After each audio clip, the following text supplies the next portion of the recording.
entonces tendré que trabajar con la sección fisurada y tendré que tener en cuenta, ¿no es cierto?, los análisis que correspondan en esos casos. Veamos entonces cómo vamos a trabajar. Habíamos dicho de que si teníamos una viga sometida a flexión, vamos a hacer el análisis en la sección media. ¿Por qué así? Porque ahí es donde se producen los esfuerzos máximos a flexión. O sea que el diseño lo hacemos en la progresiva, en el caso de la viga simplemente apoyada, en la progresiva en el centro de la luz. ¿Está? Porque ahí tenemos los máximos momentos exteriores. Entonces, debido al esfuerzo pretensado, vamos a suponer un cable recto para hacer un análisis simple, nada más, ya sabemos que es parabólico. Pero en un primer análisis, digamos, ¿qué tenemos? En la sección A, tenemos que por acción del pretensado, tenemos una compresión. Es muy importante tener en cuenta los signos acá. Y tenemos, debido a la excentricidad que tiene el cable, tenemos un momento igual a P por E, que me provoca una compresión en la sección inferior y una tracción en la sección superior. ¿Está bien? Según el punto que esté calculando, va el módulo resistente de W. A ello le tenemos que sumar, hay que sumarle las cargas exteriores. Ese es el planteo original.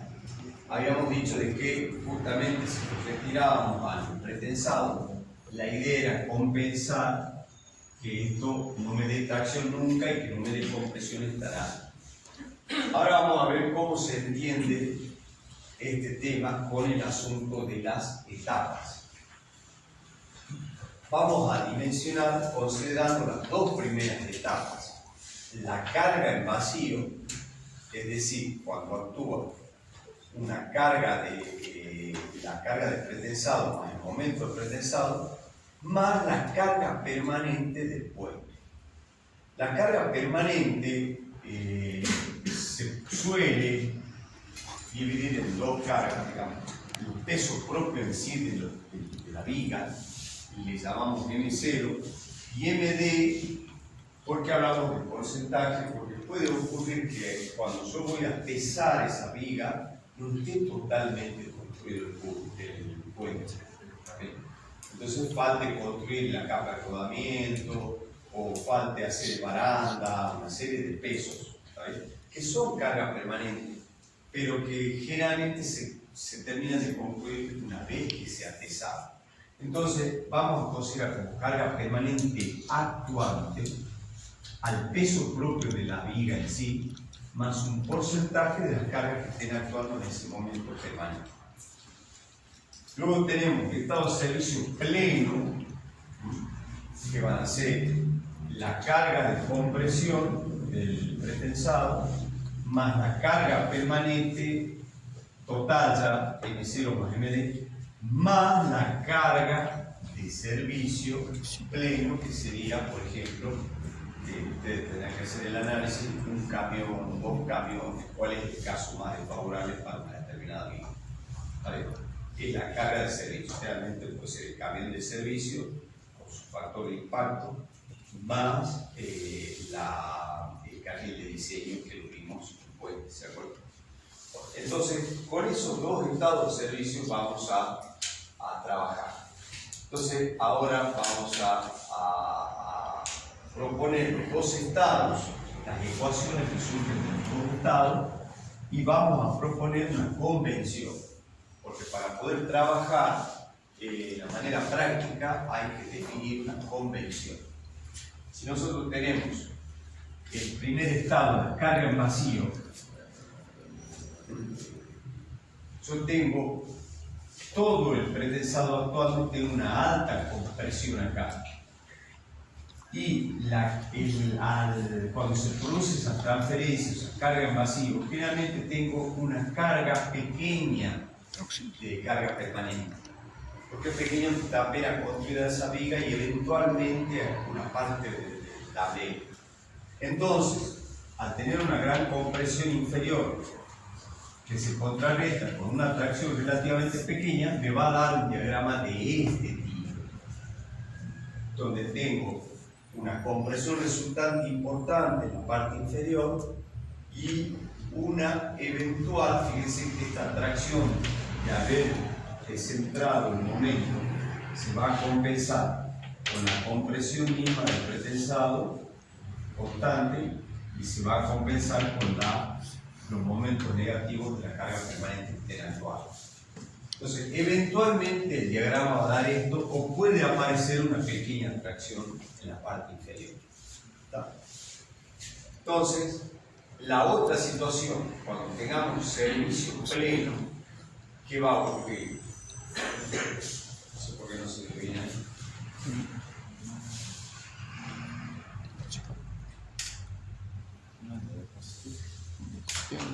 No, en la diapositiva. ¿Es la diapositiva que está corrida? Sí. Pero acá se la ve al final.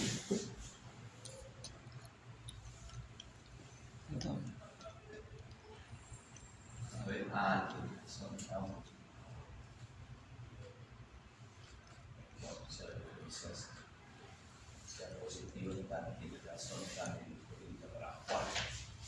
entonces, ahí está. Ahí se ve mejor, ¿cierto?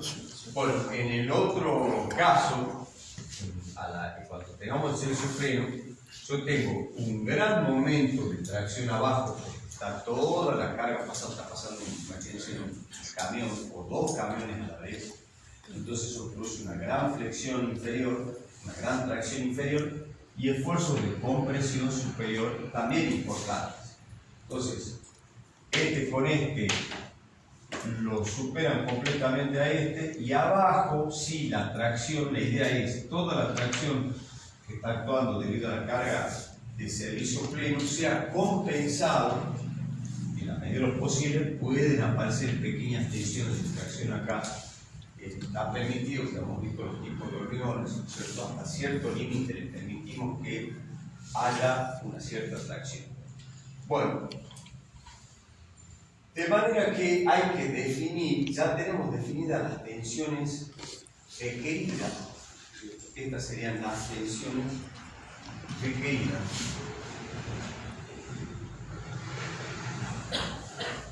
Y ahora tenemos que definir las tensiones admisibles para poder armar nuestro sistema de ecuaciones, ¿cierto? Para poder hacer la comparación. Bien, ¿cuánto propone la norma que valga las tensiones admisibles? Va a depender de la etapa que estemos cargando. Si estamos en la carga de vacío, yo le había explicado el otro día que el hormigón generalmente se carga el vacío, se hace la realización de la transferencia, no necesariamente cuando el hormigón ha desarrollado la resistencia completa especificada.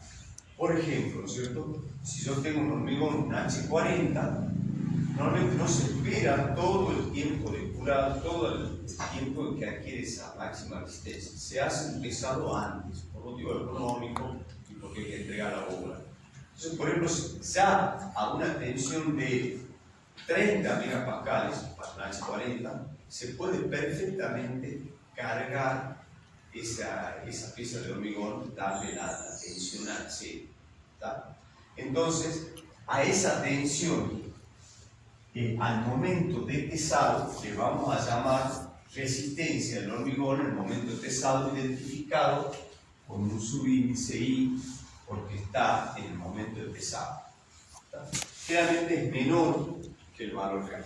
Entonces, en el estado carga en vacío, le vamos a exigir en el centro de la luz, acuérdense que tenemos gran compresión abajo y casi cero acá, que no excedan un 60% de las tensiones del hormigón a la puesta en tensión y que no se excedan las tensiones de tracción, no excedan punto 25 para evitar ciertos problemas de fisuración en el hormigón de las tensiones, la raíz cuadrada de la tensión que tiene el hormigón, la tensión especificada en el momento de pesado. Luego en los puntos extremos le vamos a exigir que en la compresión no se exceda ese mismo valor y que la tracción no exceda, le damos un poquito más de margen, 0,5 de la raíz cuadrada de la estimación. Esas serían las tensiones de servicio para dimensionar. Nosotros vamos a hacer el dimensionado en esta sección, por lo tanto tenemos que considerar estas tensiones admisibles. Luego, el estado de carga de servicio pleno, nosotros tenemos que ya está actuando la resistencia full, ya la máxima resistencia del hormigón, F'C, la resistencia característica, y le vamos a pedir, se invierte, acuérdense en el triángulo, ya lo vimos hace un rato, acá le vamos a pedir que no exceda el 60%, que ya lo especificamos, y según la condición que le demos, hormigón no fisurado o en transición, acotaremos que las tensiones máximas que permitiremos admisibles serán, no deben superar 0,7 de la raíz cuadrada de su prima C. Y en los extremos lo mismo. Entonces, planteadas las ecuaciones diferentes, las tensiones admisibles, nosotros tenemos, eso sería en el hormigón, tensiones admisibles en el hormigón. También tendremos que respetar las tensiones admisibles en el acero, porque el acero, ¿cuáles son las tensiones admisibles en el acero? Se reconocen tres etapas. La fuerza que se ejerce al acero cuando se está tensando o cuando se está produciendo el proceso de pesado, luego de producido el proceso de pesado, inmediatamente después, donde transcurren solo las pérdidas instantáneas, y luego para cable en dispositivo de anclaje de acoplamiento, también inmediatamente después de la transferencia en el dispositivo se pide una tensión mínima. De todas esas 5 expresiones, nosotros vamos a verificar a la hora de calcular el número de cordones necesarios, tomaremos la mínima tensión admisible del acceso. O sea, estas expresiones nos sirven para determinar el número de cordones o de cables.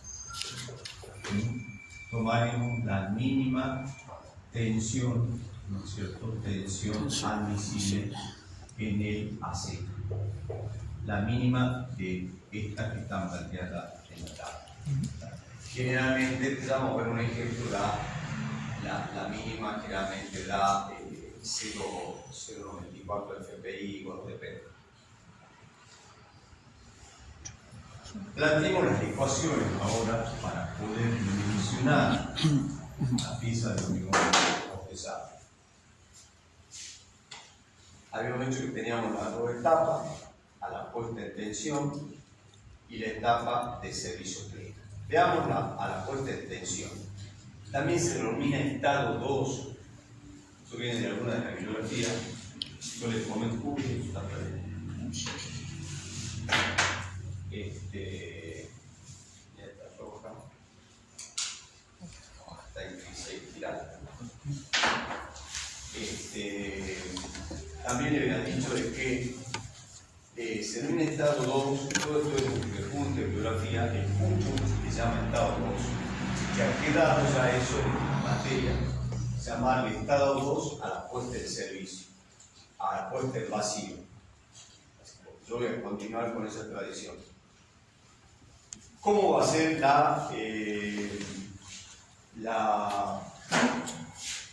está, cómo va a ser la convención que vamos a utilizar en esta materia? ¿Cierto? Vamos a aplicar para cualquier tensión, vamos a calcular los momentos exteriores, o signo positivo, el momento, menos los esfuerzos debido al pretensado, ambos con signo negativo.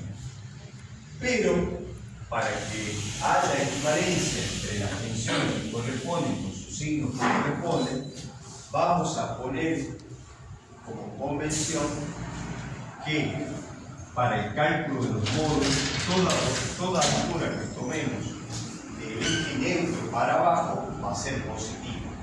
Por ende, el módulo resistente inferior va a ser positivo. Es simplemente una convención.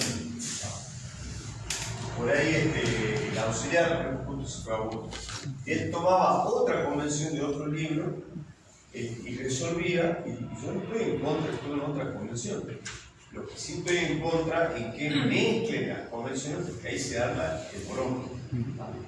Al final sí que me den con la convención que yo les pedí. O sea, pueden usar otras convenciones, pero no mezclen, tengan cuidado. ¿No? Es bueno seguir una sola y siempre, si yo estoy dando esta, tratemos que todo juegue una tiro para extender eso. El W superior lo vamos a considerar, el H superior lo vamos a considerar negativo y el W superior por ende negativo. Si ustedes reemplazan esta convención en esta fórmula, con estos signos, les va a dar perfecto, digamos, la tensión que corresponda a negativa o positiva según el caso. Después ustedes lo verifican y ahora lo podemos ver algún ejemplo, qué sé yo, supongamos, lo vemos acá arriba, estamos viendo. Tenemos menos las dos, esta le vamos a poner menos. Fíjense que como las dos son negativas, acá abajo esta me tiene que dar negativa. Y el W, ¿cómo es? Positivo. Entonces, este menos por este más me da menos y efectivamente tengo tensión negativa. La cosa anda bien. Veamos arriba a ver si anda bien. Este menos, el WS, ¿cómo es? Negativo, porque consideramos que todas las alturas, toda la distancia a la fibra superior es negativo, entonces menos por menos me da más y efectivamente tengo una tensión debido al esfuerzo al momento del pretensado que es positivo a mí. ¿Se ve eso? Sí. Es que anda bien la convención, ya está aprobada. Lo importante es que la convención que ustedes, si quieren usar otra, pero que coincida con lo que realmente pasa. Bueno, entonces, ya hemos visto que componemos el pretensado con las cargas permanentes a la puesta en tensión, que le llamamos 2, me da este diagrama con presión abajo y una pequeña eventual tracción. ¿Qué es lo que vamos a pedir? Que a la puesta en tensión no debería exceder la tensión admisible del hormigón a la puesta en tensión, que era 0,6 de la raíz cuadrada de F'6, no confundir F6 con F'6. F'6 es la resistencia especificada a la puesta en tensión. F6 es la tensión del hormigón en esa fibra. Con C lo identificamos me refiero a la parte de compresión, en realidad, perdón. Bueno, esta C quiere decir compresión y esta I quiere decir a la puesta en tensión. ¿Está? Hay que tener también cuidado ahí con los I, porque acá también hay un I, pero este I quiere decir de la fibra inferior. Así que cuidado ahí con confundir esas palabras. El inferior y el otro I a la puesta en tensión. Y arriba tenemos que no debo exceder las tensiones admisibles del hormigón también a la tracción, por eso está la T de tracción, a la puesta en tensión, que era, si recuerdan ustedes de la diapositiva anterior, a la puesta en tensión teníamos ahí está, 0,25, perdón, de la resistencia característica al cuadrado. Aquel es 0,25 de la raíz cuadrada de F'6 y este es 0,6, si lo pongamos, no acordemos, este valor 0,6 de la raíz cuadrada de f'C y esto es igual a 0,25 de la raíz cuadrada, no, este no es de la raíz cuadrada, 0,6 nada más, de la raíz cuadrada de f'C. Ahí está. ¿Está? Bueno, y en el estado 1 o estado de servicio pleno, que va a ser actuando toda la sobrecarga posible, al actuar una gran tracción abajo, esta compensa todo el pretensado y prácticamente tenemos una tensión cero acá. ¿Está? Eso siempre me repito yo para acordarme cómo es la forma del diagrama. Claro, yo tengo acá mi diapositiva, pero ustedes cuando tengan que ponerlo en el integrador no van a tener ninguna diapositiva. Pero pueden acordarse, digamos, de manera fácil.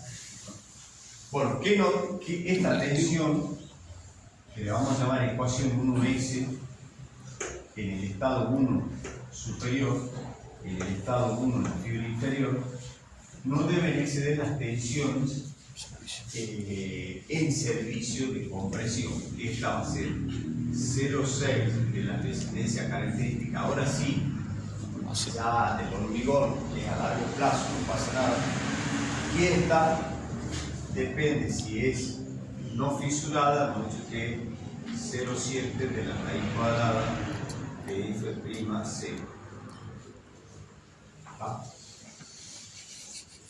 Ya tenemos, digamos, 4 inecuaciones que la vamos a llamar 1S, 2S para la fibra superior y 1I y 2I para la fibra inferior.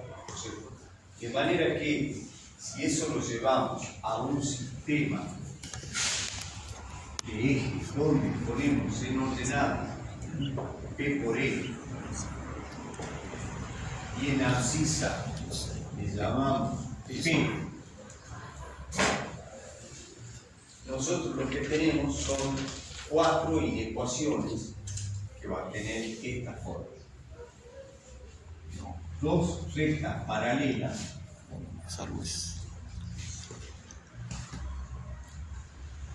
y 2 rectas con pendiente positiva y 2 rectas paralelas con pendiente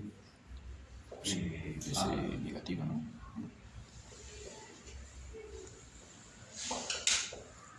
Con pendiente negativa. Para que se cumplan las 4 inecuaciones a la vez, el sistema solución de ese, ¿dónde va a estar? Va a estar comprendido dentro del conjunto solución, de las 4 inecuaciones, va a estar comprendido dentro de esas 4. Ahora, hay una cuestión. Yo le he dicho que cuando nosotros realizamos el pesado, le llamamos un P0, PI, como quiera llamar, inicial, es apenas realizamos una tensión. Luego que transcurren las pérdidas, tengo una tensión final, una tensión infinita, como quiera llamar. ¿Está?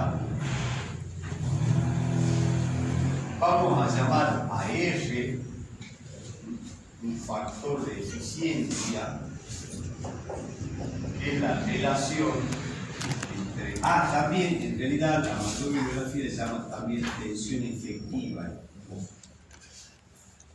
Tensión efectiva, también se llama.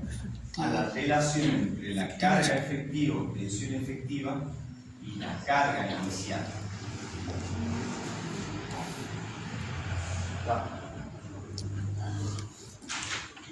Es decir, R se denomina el factor de eficiencia del A. Es decir, que evalúa cuántas pérdidas tenemos. Supongamos que este factor me dé igual a 0,88, quiere decir que he tenido pérdidas en el orden de 12%. ¿No es cierto?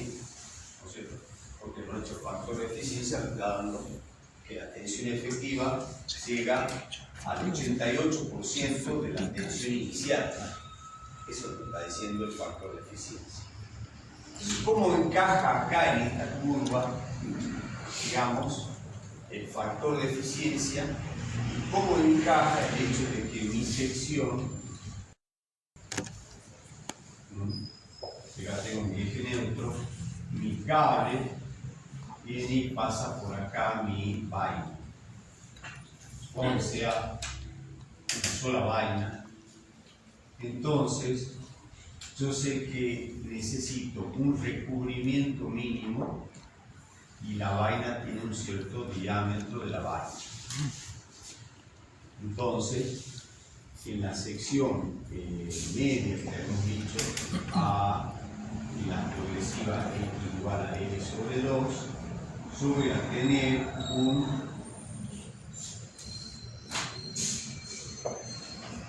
una distancia máxima que podré poner en la vaina.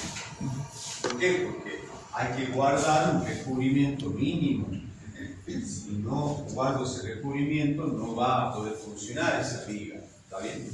Más el diámetro de la vaina sobre 2, ¿no es cierto?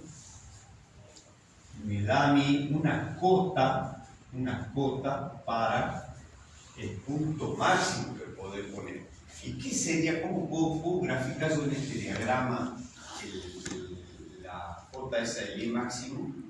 ¿Cómo se graficaría un I máximo? ¿Cierto?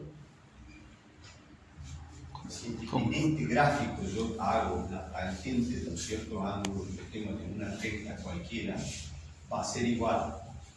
Acá lo puedo hacer. Si trazo una recta, esto va a ser P por E y esto va a ser P. Entonces, si esto será la tangente de ese ángulo alfa, va a ser P por E sobre P, cancelando P. ¿Qué me da la tangente de una recta, la pendiente de una recta cualquiera que yo dibujé en este sistema? Me da la excentricidad del cable medio. O sea que yo podré, me sucede la mano nuevo, si yo tengo el E máximo dado por la característica de la sección, yo podré trazar, por ejemplo, supongamos que tendría acá la tangente de alfa cuando E vale más, que es en definitiva una recta que pasa por el origen.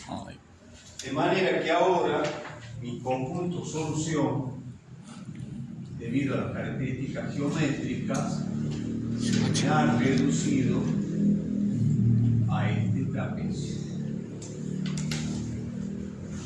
¿Lo ven hasta ahí? Sí. Bueno, dentro de ese conjunto solución yo puedo tomar cualquier punto, que va a ser en definitiva la carga inicial, ¿no es cierto? Pero hemos dicho de que una vez que yo adopte ese punto, supongamos que yo adopte por economía, voy a tratar de adoptar ese punto con menos tensión de lo que quiera.